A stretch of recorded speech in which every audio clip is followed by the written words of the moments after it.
செல்வத் திருமகள் வருகை, சந்தை சரிவை சாதனை வாய்ப்பாக மாற்றுங்கள். கட்டுரை ஆக்கம் பாலமுருகன் ஜெகநாதன். சவாலை சரித்திரமாக மாற்றுங்கள்.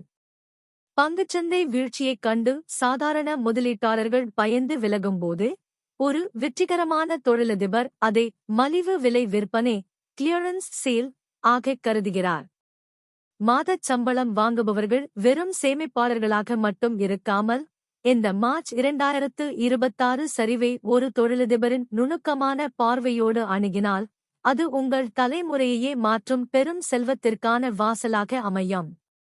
சந்தை சிவப்பாய் இருக்கும்போது உங்கள் எதிர்காலத்தை பசுமையாக்க இதோ ஒரு செயல்முறை திட்டம்.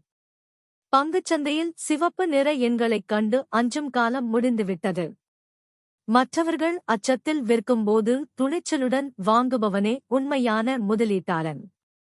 இன்றைய சூழலை ஒரு பேரிடராக பார்க்காமல், இந்திய பொருளாதாரத்தின் எதிர்காலத்தை தள்ளுபடி விலையில் வாங்கும் ஒரு ஆடித் தள்ளுபடி விற்பனையாக கருதுங்கள்.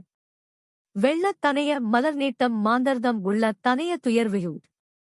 வெள்ளத்தின் உயர்வுக்கு ஏற்ப மலர் நீள்வது போல, உங்கள் எண்ணத்தின் வலிமைக்கு ஏற்பவே உங்கள் செல்வமும் உயரும்.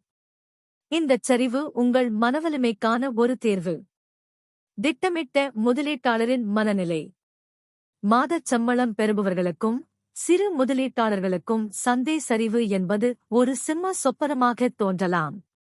ஆனால் வரலாறு நமக்கு கற்பிக்கும் பாடம் என்னவென்றால், செல்வம் என்பது சந்தையின் உச்சத்தில் உருவாவதில்லை, அது அமைதியாகச் சரிவில் சேமிக்கப்படும்போது மட்டுமே உருவாகிறது.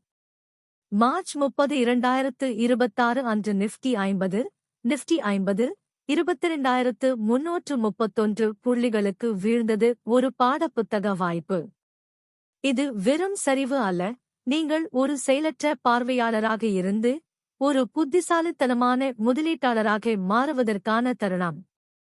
சரிவுகள் ஏன் செல்வத்தை உருவாக்குகின்றன? பழமொழி கூறுவது போல, ஆழம் தெரியாமல் காலை விடாதே, ஆனால் ஆழம் தெரிந்த பெண் அங்கே மூழ்கி முத்தெடுப்பதே புத்திசாலித்தனம். 2008 மீட்சி. அன்று சரிவில் முதலீடு செய்தவர்களின் பணம் 5 ஆண்டுகளில் 4 மடங்கு பெருகியது. 2020 பெருந்தொற்று சரிவு. நிஃப்டி 7,500 18,000 புள்ளிகளுக்கு வெறும் 18 மாதங்களில் எகிரியது. 2026 சூழல். இது இந்தியாவின் தோல்வி அல்ல, இது கச்சா எண்ணெய் மற்றும் ஈரான் போர் பதற்றத்தால் ஏற்பட்ட ஒரு தற்காலிக அதிர்வு.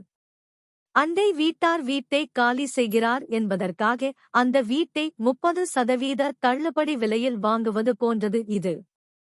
சிறு முதலீட்டாளர்களுக்கான நடைமுறை உத்திகள். சிப்லாஸ் தந்திரம். நீங்கள் ஏற்கனவே மாதாமாதம் முதலீடு செய்பவர் செப் என்றால், சந்தை 2% மேல் வீழும் நாட்களில் உங்கள் அவசர கால நிதியிலிருந்து ஒரு சிறு பகுதியை எடுத்து டாப் அப் செய்யுங்கள். உங்கள் வழக்கமான 5,000 ரூபாய் செப் உடன் இந்த மாதம் கூடுதலாக 2,000 ரூபாயைச் சேருங்கள். இது உங்கள் முதலீட்டுச் சராசரியை ஏவரேஜ் காஸ்ட் வெகுவாக குறைக்கும். பீஸ் இடிஎஃப் வலிமை.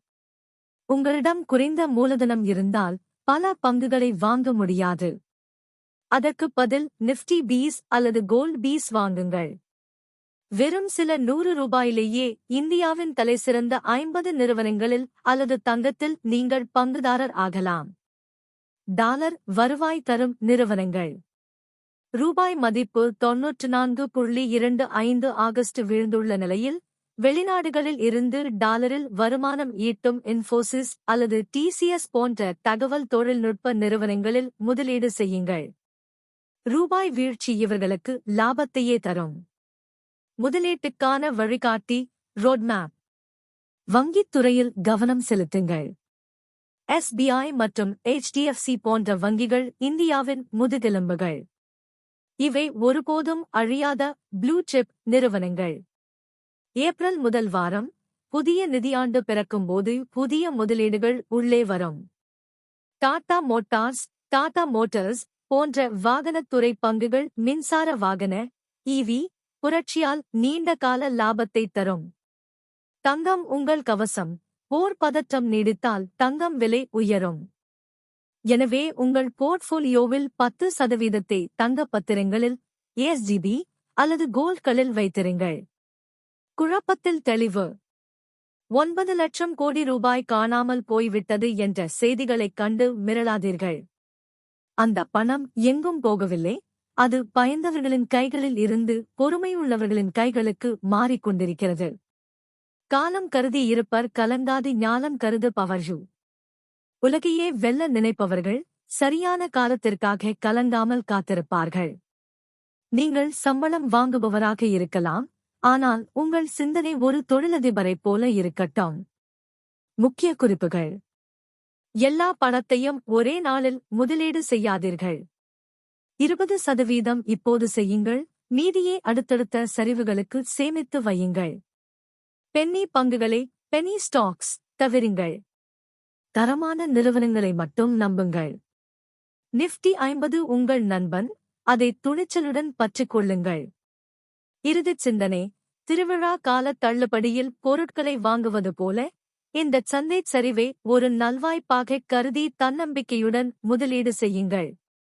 உங்கள் செல்வச் செழிப்பு உங்கள் வாசலில் காத்துக் கொண்டிருக்கிறது.